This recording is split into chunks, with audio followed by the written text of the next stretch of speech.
Di belakangnya ada sebuah tangan menarik lengan Daniel. "Nyala!" Daniel berteriak dengan marah. Victoria merinding dan wajahnya langsung memucat. Dua dokter dan perawat wanita di sebelahnya gemetar, ketakutan dan bahkan tidak berani bernafas. Para wanita itu juga buru-buru mundur, tidak berani memprovokasi Daniel. Setelah beberapa waktu, Daniel menyesuaikan emosinya dan berbalik untuk melihat Victoria. Victoria dengan berlinang air mata berkata dengan bahasa isyarat, "Daniel, apa aku melakukan sesuatu yang salah? Apa aku membuatmu marah?" Kemarahan di hatinya masih belum reda. Daniel mengerutkan kening dan memerintahkan dengan suara rendah, "Antar dia pulang." "Baik." Perawat segera memapa Victoria naik mobil. Pengawal menutup pintu dan bergegas pergi. Rian dengan hati-hati mengamati raut wajah Daniel dan membujuk dengan pelan, "Nona Tracy, mungkin tidak ingat apapun. Anda jangan panik, kita masuk dulu." Daniel melangkah dan berjalan masuk. Aula perjamuan masih ramai dan musik piano masih dimainkan, tapi para tamu tidak berani menari atau bercanda. Mereka semua merasa takut. Daniel buru-buru ke ruang tunggu di aula belakang. Pintu terbuka. Duke sedang menjaga Tracy. "Apa kamu baik-baik saja? Apa ingin pergi ke rumah sakit?" "Tidak apa-apa." Saat ini Tracy telah kembali tenang, minum segelas air hangat, mengangkat kepalanya, menatap Daniel yang ada di pintu dengan dingin. "Presiden Daniel, tidak perlu menemani Nyonya. Untuk apa datang ke sini?" Daniel membuka mulutnya dan ingin bertanya tentang kondisinya, tapi pada akhirnya dia berkata, "Tubuh Nona Tracy begitu lemah, cepat pulang dan istirahatlah." "Nyonyamu yang lemah." Tracy mengangkat alisnya dengan dingin dan arogan.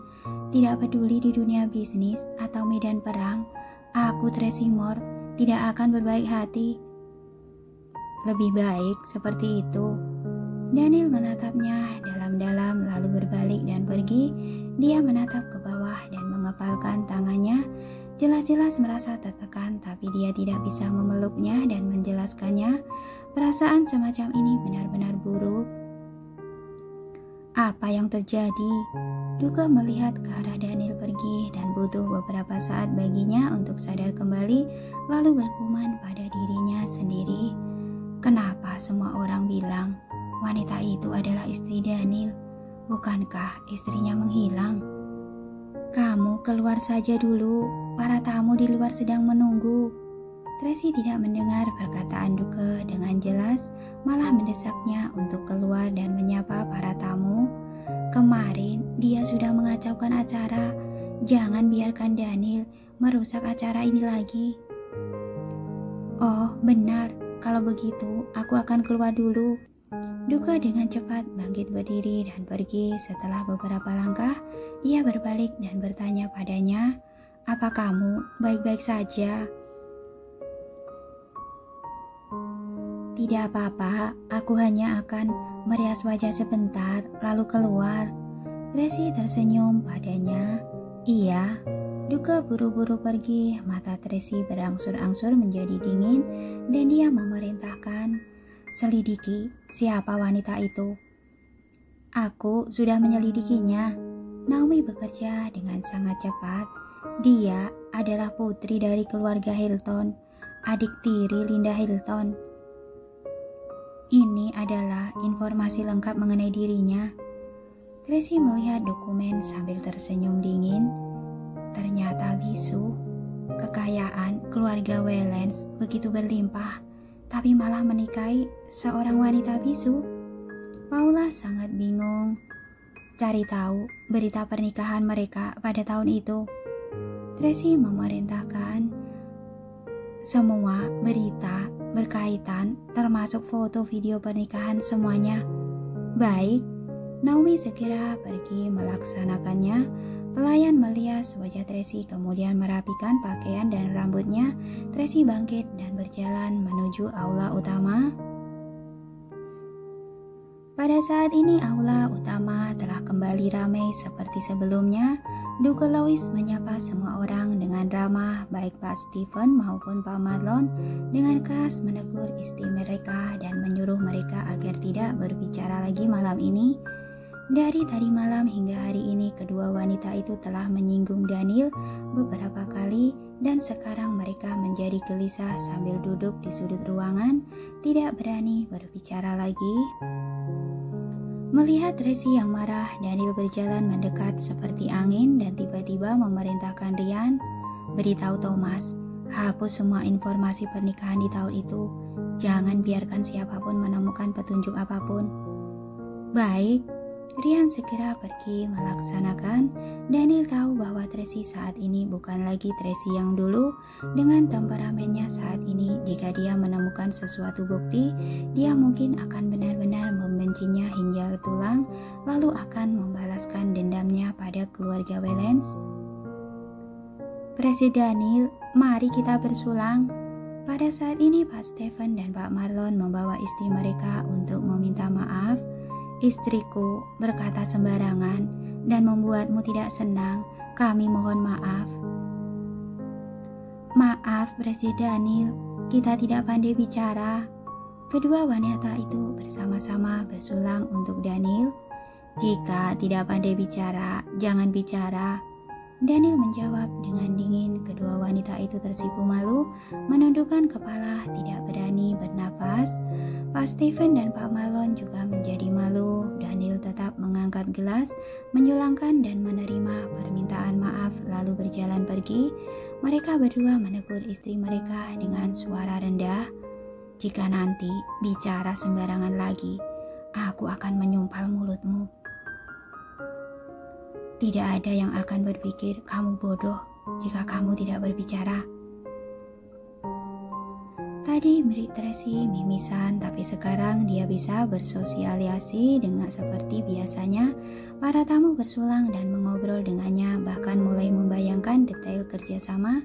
Daniel menatapnya dengan tenang dan menghela nafas. Kenapa dia sebelumnya tidak menyadari bahwa Tracy memiliki potensi seperti ini?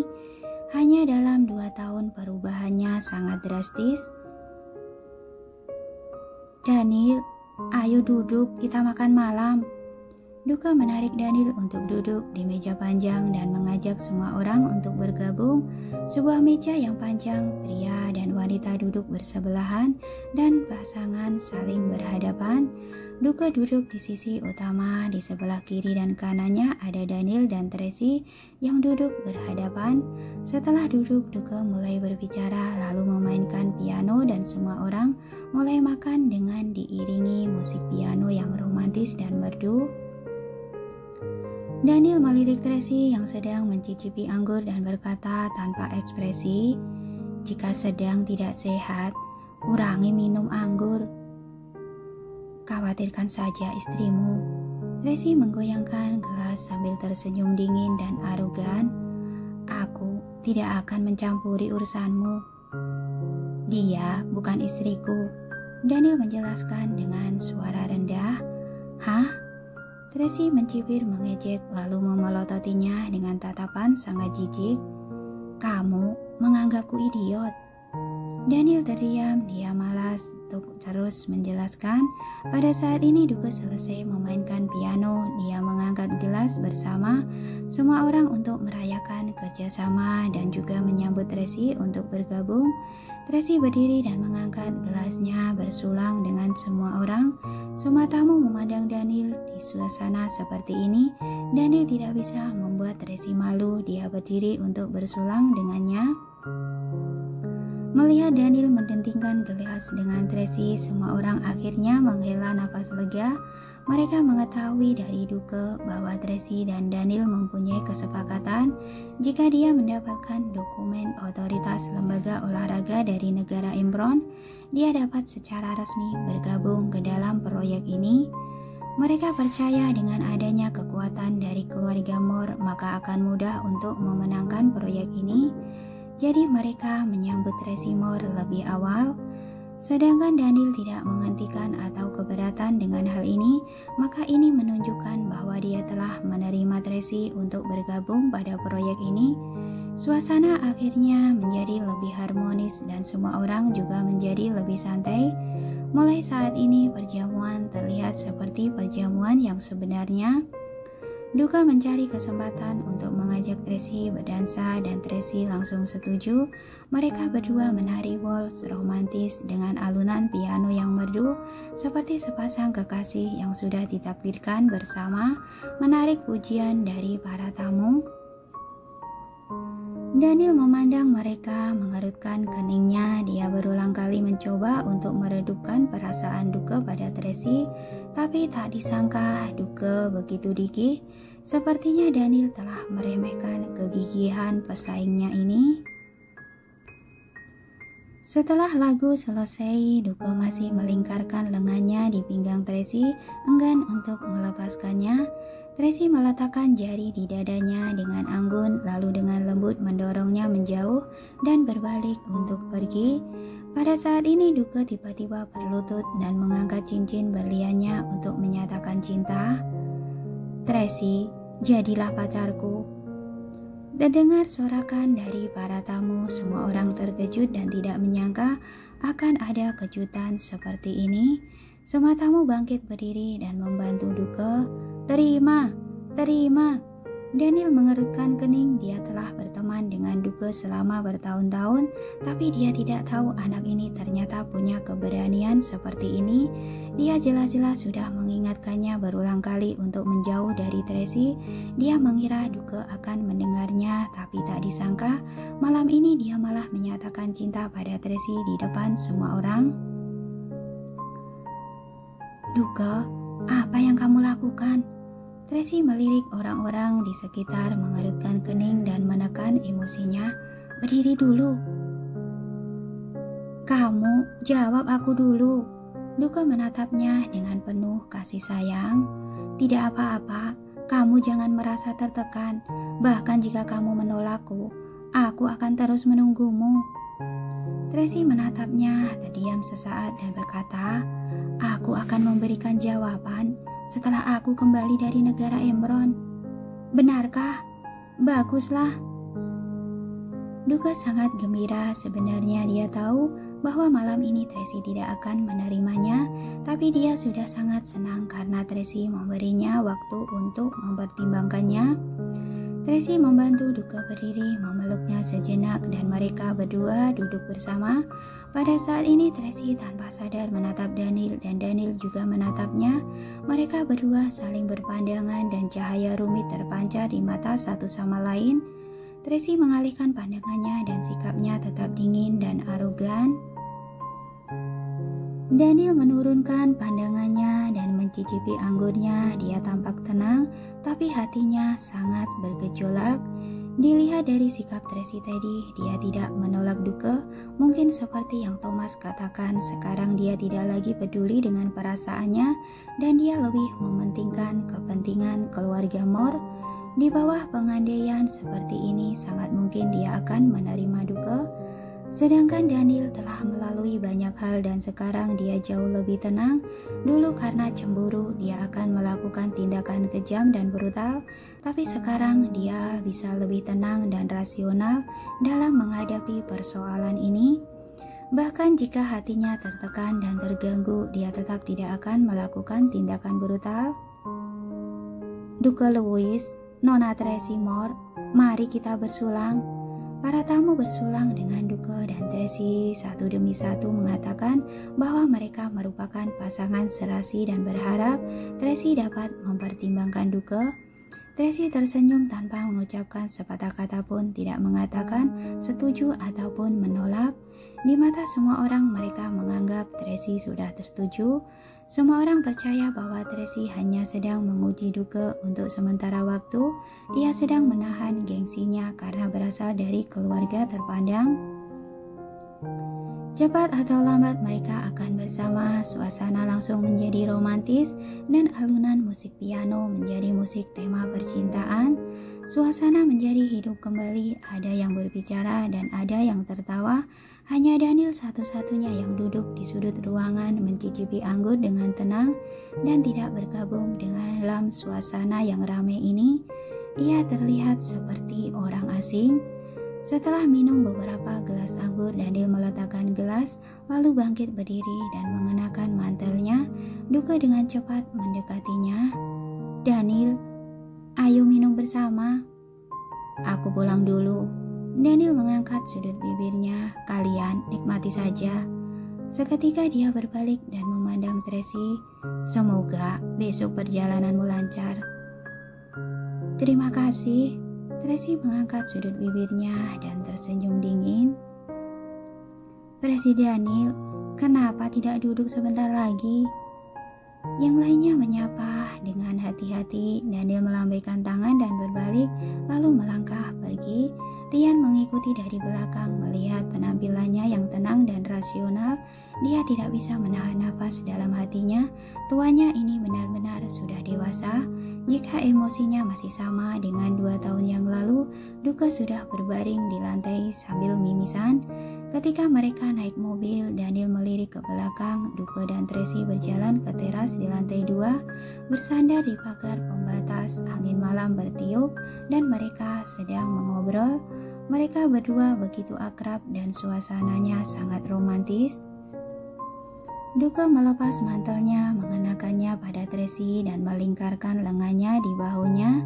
Tracy tidak menolak, tapi ketika dia berbalik ke samping, dia melihat ke sisi Daniel berada, kebetulan bertemu dengan mata Daniel. Tatapan Daniel begitu rumit, tapi Tracy tidak peduli. Dia dengan cepat mengalihkan pandangannya dan terus mengobrol dengan Duke. Daniel naik mobil sambil mengerutkan kening dan tidak mengatakan apapun. "Kenapa Tuan tidak menggunakan identitas lain untuk menghubungi Nona Tracy?" Rian menyarankan dengan hati-hati. "Jika dia benar-benar tertarik pada Duke, aku tidak bisa menghentikannya."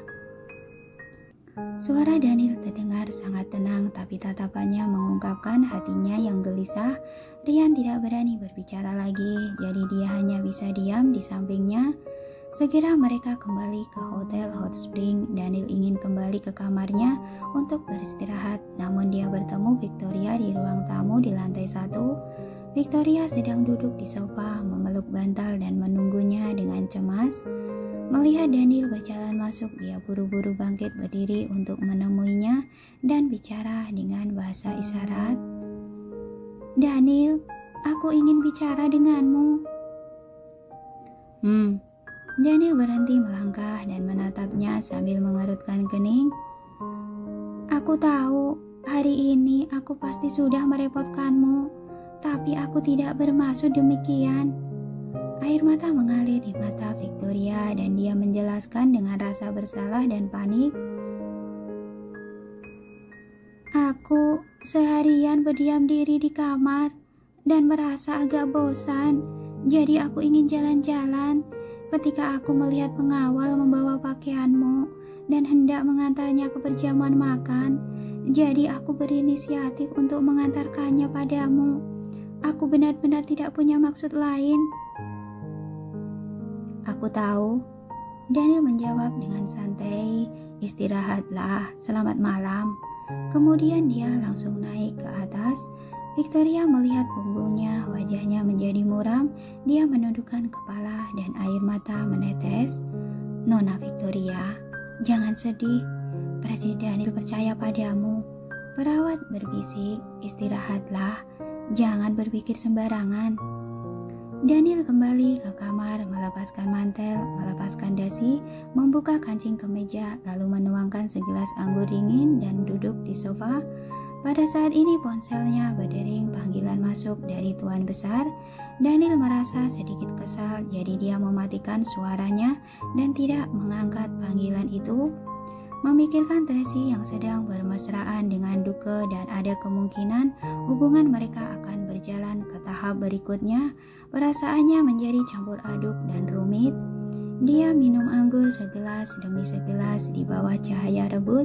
ditambah asap ungu dari lilin aromaterapi seolah-olah memberikan efek merangsang dan membuatnya kepanasan. Dia membuka kancing kemejanya, membiarkannya terbuka begitu saja, dan terus minum. Pada saat ini terdengar suara ketukan pintu di luar. "Ada apa?" Daniel menjawab dengan kesal. Tidak ada yang menjawab, lalu pintu didorong hingga terbuka. Victoria menyeret kakinya yang terluka dan berjalan perlahan sambil membawa nampan di tangannya. Di dalamnya ada secangkir sup anti pengar. Victoria menutup pintu, berjalan mendekat, berjongkok di depan Daniel, meletakkan sup anti pengar di atas meja, lalu menarik lengan bajunya dan berbicara dengan bahasa isyarat. "Kamu minum terlalu banyak. Tidak baik untuk tubuh. Aku bawakan sup anti pengar, minumlah." Daniel mengerutkan kening sambil menatapnya dengan dingin. "Oke, kamu turun saja." Victoria mengambil mantelnya dari lantai, menggantungnya di gantungan baju dan hendak keluar. Pada saat ini dia tidak bisa membuka pintu. Dia memutar pegangan pintu, tapi tetap tidak terbuka. Dia bergegas ke sofa dan bicara pada Daniel dengan bahasa isyarat. "Daniel, pintunya terkunci dari luar." Daniel berdiri dengan terhuyung-huyung dan hendak membuka pintu, tapi tiba-tiba dia merasa pusing dan jatuh lemas. Victoria tiba-tiba buru-buru mempapahnya, tapi karena kurang kuat, mereka terjatuh ke ranjang bersamaan. Daniel menekan tubuh Victoria dalam penglihatannya yang kabur. Wanita lembut di hadapannya tampak seperti Tracy. Dia membelai rambutnya dan bergumam dengan emosional. "Tracy." Victoria menatapnya dengan obsesif dan ada kelembutan di matanya. Ketika dia mendengar Daniel memanggil nama orang lain, ekspresinya membeku sesaat dan tatapannya menjadi rumit. Namun dia tidak mendorong Daniel menjauh, sebaliknya dia memegangi wajahnya dan menawarkan bibir merahnya. Tok tok tok tok. Tiba-tiba ada ketukan di pintu yang mengganggu aksi Victoria. Daniel tiba-tiba tersadar, menggelengkan kepalanya yang berat dan melihat lebih dekat. Orang di hadapannya adalah Victoria dan dia buru-buru mundur. Melihat ekspresi panik Victoria, dia berkata, "Maaf." Lalu bergegas ke kamar mandi dan membasuh wajahnya dengan air dingin untuk menyadarkan dirinya. Segera Daniel bersandar dan keluar dari kamar mandi. Melihat Victoria masih di kamar, mencengkeram kerahnya dengan erat sambil menatapnya dengan panik. Daniel mengerutkan kening dan bertanya, "Kenapa kamu belum keluar?" Victoria buru-buru bicara dengan bahasa isyarat, mengatakan bahwa pintu terkunci dari luar. Daniel mengerutkan kening, berjalan untuk membuka pintu dan ia pun tertegun. "Daniel, kami datang ke sini untuk minum denganmu." Duke dan Tracy berdiri di luar pintu. Suara ceria mereka tiba-tiba berhenti ketika mereka melihat Victoria ada di kamar Daniel. "Oh, apa kami mengganggu?" Duke merasa canggung. "Omong kosong." Tracy tetap tersenyum, tapi tersenyum dingin, matanya yang sedikit menyipit seperti parang dengan lengkungan yang tajam. Jelas dia hanya memiliki hubungan permusuhan dan kebencian dengan pria ini, tapi melihat adegan yang sekarang ini, hati Tracy sebenarnya sangat marah dan benci, bahkan muncul perasaan getir di hatinya. Maaf, kami akan segera pergi." Duke menarik Tracy untuk pergi. "Duduk di ruang kerja saja." Daniel langsung merangkul bahu Duke dan membawanya ke ruang kerja. "Tidak perlu, kami mengganggumu." Duke ingin menolak, tapi dia sama sekali tidak bisa melawannya. Saat ini Victoria keluar dari kamar dengan panik, langsung menabrak Tracy, membeku sesaat lalu menatapnya dengan tatapan kosong. Victoria melihat foto Tracy di rumah keluarga Wellens, kamar Daniel dan anak-anak. Bukankah pemeran utama wanita ada di hadapannya sekarang? Tidak, bukankah wanita itu sudah mati? "Kamu mengenalku?" Tracy menyipitkan matanya ketika dia melihat reaksi Victoria. Victoria menggelengkan kepalanya dengan gugup dan berlari ke bawah dengan panik. Karena kepanikannya dia hampir jatuh, tapi untungnya perawat segera mewabahnya. Tracy melihat punggung Victoria dan sedikit menyipitkan matanya. Entah kenapa saat dia melihat wanita ini, perasaan benci muncul di hatinya. "Silakan Nona Tracy." Daniel menghampirinya untuk mengajak Tracy ke ruang kerja, dan pada saat bersamaan dia mengedipkan mata pada Ryan di lantai bawah. Ryan memberi isyarat untuk menunjukkan bahwa Andy dan Kiki telah ditangani. Ryan menatap Victoria dan orang-orangnya, memastikan bahwa berita mengenai Tracy tidak akan bocor. Daniel mengangguk dan membawa Tracy ke ruang kerja. "Daniel, Tracy dan aku hanya datang untuk minum bersamamu dan tidak ada hal lainnya. Sekarang Duko sedang gelisah dan sama sekali tidak ingin tinggal lebih lama. Karena kamu sedang bersama wanitamu, kami pergi dulu." "Benar, kita tidak ingin mengganggu Percy Daniel." Sikap Tracy acuh tak acuh, bahkan malas untuk menatap Daniel. "Dia tadi ke kamarku untuk mengantarkan obat," Daniel menjelaskan dengan santai. "Di tengah malam, mengantarkan obat dengan baju yang acak-acakan." Tracy mengejek. "Apa kamu pikir kami bodoh?" "Semuanya sudah dewasa, tidak perlu malu-malu." Duko tertawa. "Tapi Daniel, apa dia adalah anak sulung keluarga Hilton? Kenapa Nyonya Stephen dan Nyonya Marlon bilang dia adalah istrimu? Aku ingat kamu pernah bilang padaku bahwa istrimu adalah gadis dari keluarga biasa." "Dia bukan istriku dan bukan pacarku juga." Daniel tidak ingin menjelaskan lagi. Terserah mau percaya atau tidak.